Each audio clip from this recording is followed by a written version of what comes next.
Greetings, ladies and gentlemen, and welcome to this latest narration of the web series The Nature of Predators. If you are new to the series, there is a playlist listed down below in the description, and as always, I hope that you enjoy.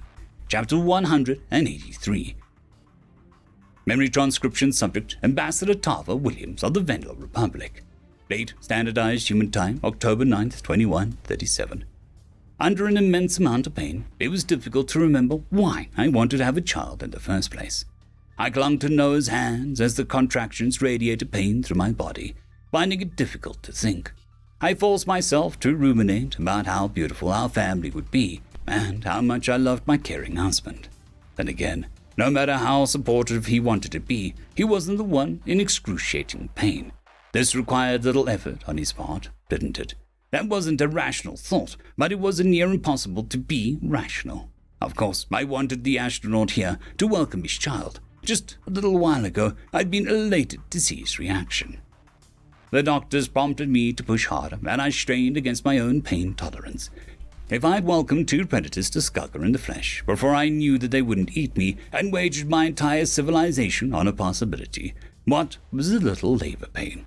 I was a strong, fierce woman, and I'd be damned if I waited a moment longer to hold my child.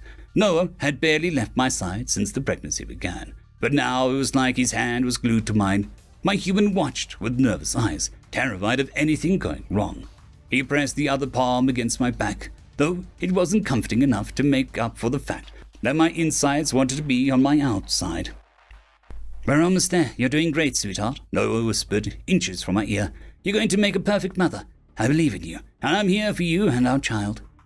There was a brief flicker of happiness, knowing that, despite his insecurities, my Noah would make a wonderful father.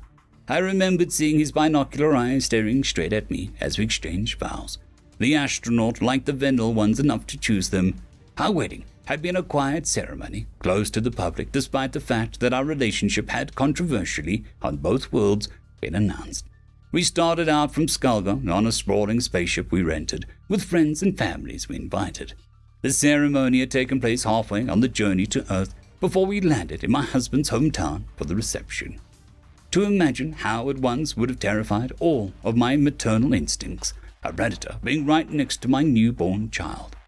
Noah implicitly had my trust. My brain didn't register him as a threat anymore, not even in the subconscious bits.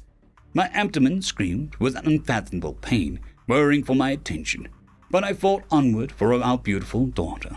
We discussed names, Vendel and human, and settled on a tribute to a friend of ours who spent his last breaths taking peace. Elia, her name would be, harkening back to the dear Elias Mayer. It felt right for the people we'd lost to be a part of this new life, for their memories to be carried on. "Elia is going to be beautiful, and I hope she takes after Mayer's diplomatic spirit. I wish she'd gotten to see this victory, and to know that humanity would survive as a prosperous power." Another wave of agony came with his newest spasm, as the process seemed never-ending. Stars, I loved my first daughter, but how I'd forgotten how miserable this was. I had no more energy left, and even with desperate attempts to redirect my thoughts to Noah and his species, my motivation was waning.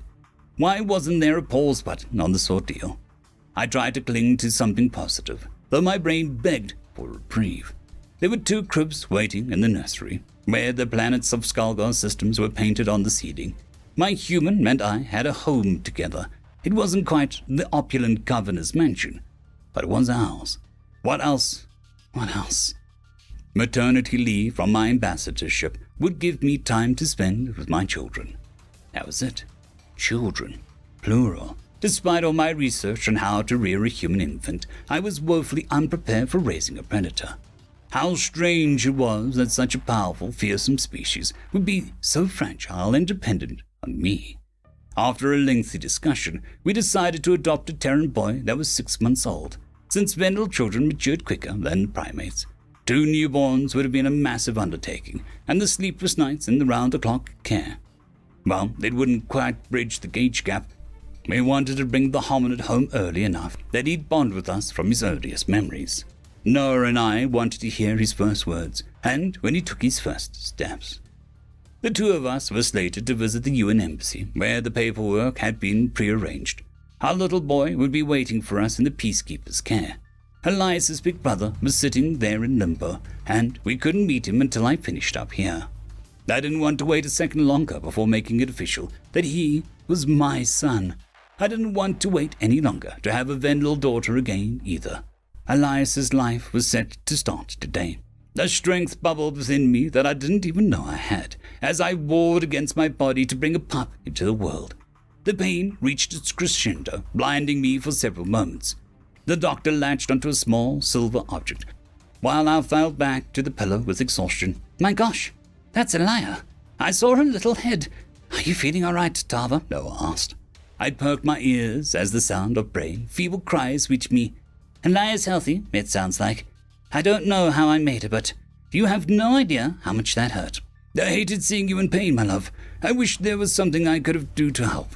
But I'm here every step of the way. You can rest now. No, I can't. Elia needs me. Let me see her. She needs someone to comfort her. The doctor passed me the wet bundle of fur, which was wriggling within the blanket. In an instant, the pain and exhaustion were forgotten. It was all worth it, worth enduring 1,000 times over. In a second, a dangerous protectiveness roared within me as my precious daughter was passed into my arms. I held Elia close, trying to soothe her cries. Her fragile body was so impossibly loud for something so small. Those little eyes peered up at me, not yet knowing me as her mother. Her snout was a bright pink, with 2 tiny slits that represented nostrils. Her legs were fragile, yet the important thing was that they were not crooked. She would be a force of nature with all the senses and abilities that Vendel were meant to have. While the deformed people of my generation had been known as the weakest species in the galaxy, Elia would not share that repute. Without gene mod gentling and prey instincts, she'd have the fighting spirit my ancestors resisted the Federation with. It was true that we were the most emotional species, but that wasn't a weakness. My husband belonged to a race I believed was the number 2 in the rankings for the strength of their feelings, and they toppled a millennia-old empire with their tireless spirit. The fossil archivists had feared us in our anger more than humanity. Once the Vendel accept the gene reversal, more than the millions who already have, there is no reason we can't go back to being a species that will never be broken nor surrender. Children like Elia can accomplish anything. Her future is bright, and not just subject to any artificial biological limits. I couldn't wait to see how she inherited the best traits of both of our worlds. Our main residence was on Skaga, so that we could play a direct role in restoring the Vendel to our true selves. If the political situation for humans became more dire than Vel's pandering, I wasn't opposed to switching to Earth. I'd upend any part of my life or place myself in harm's way any number of times if it meant keeping my children safe. Noah smiled behind his holopad, snapping a photograph of me holding the baby. He reached out with his sturdy arms, as if prompting me to pass what was now my entire world. I loved my husband dearly, but that affection was a mere seed in the ground compared to the ocean of adoration I felt for Elia. All I could see in my head was the tragedy that occurred the last time I let my daughter venture out of my sight. What if something terrible happened, because I wasn't around to protect her? I thought I'd trusted Noah to keep her safe, but the reality of letting her go left me torn up inside.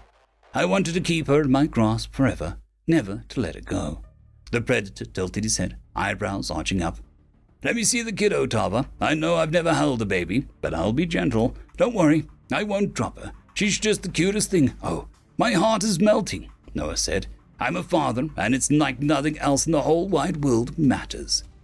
Tears welled up in my eyes as I focused my heavy arms to pass the baby towards Noah. As the human's fingers pressed through her fluffy, soft as a cloud fur, I could release my grip.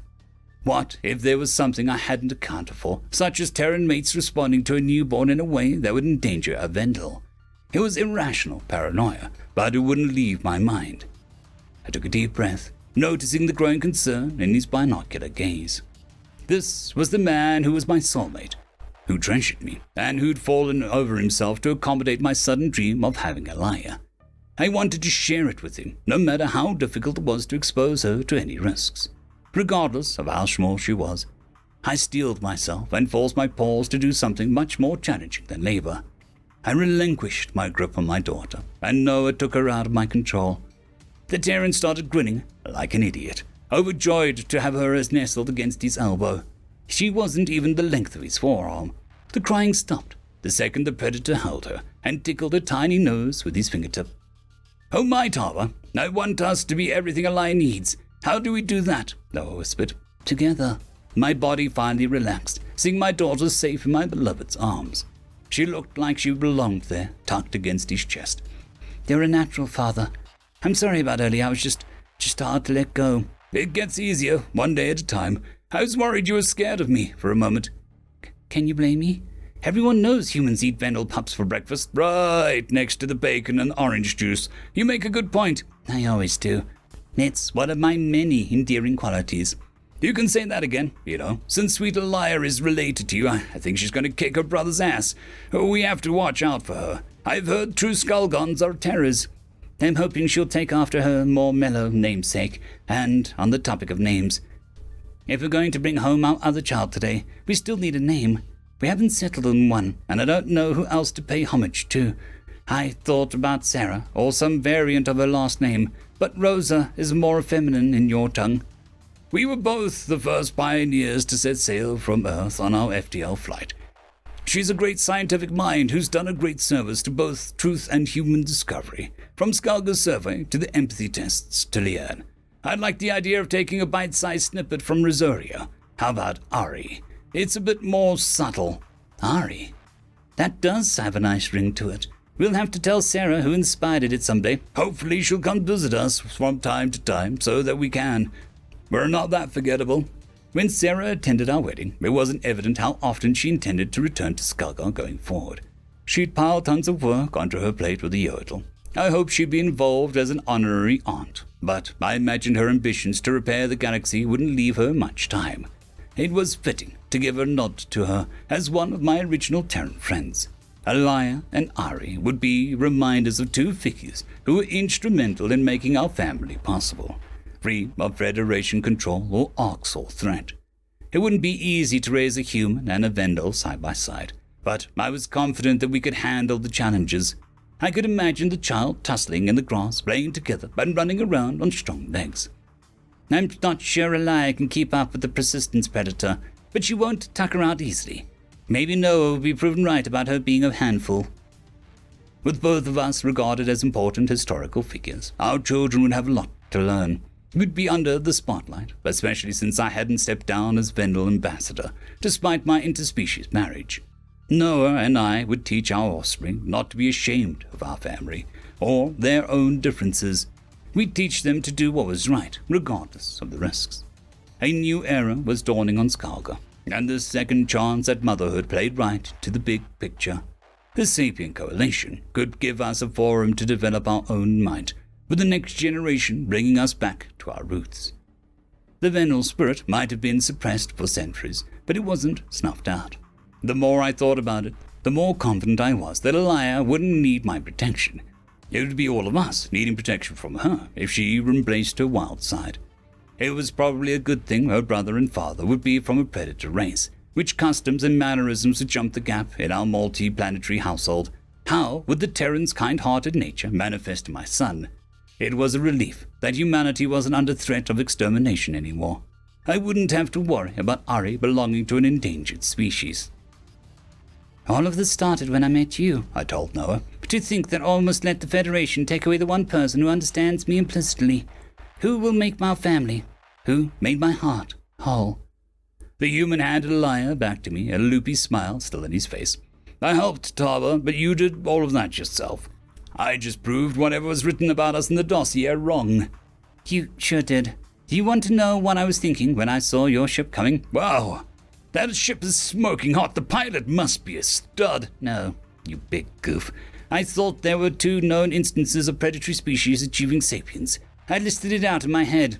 And now you know is all the omnivores too. Actually, I know now that I was right about there being 2. I was just wrong about who. The Colchians and the Fossil were the 2, bringing about the cruelties and atrocities to maintain control, the ones who would have kept us apart. I can't wait for whatever our family's future holds. Me too.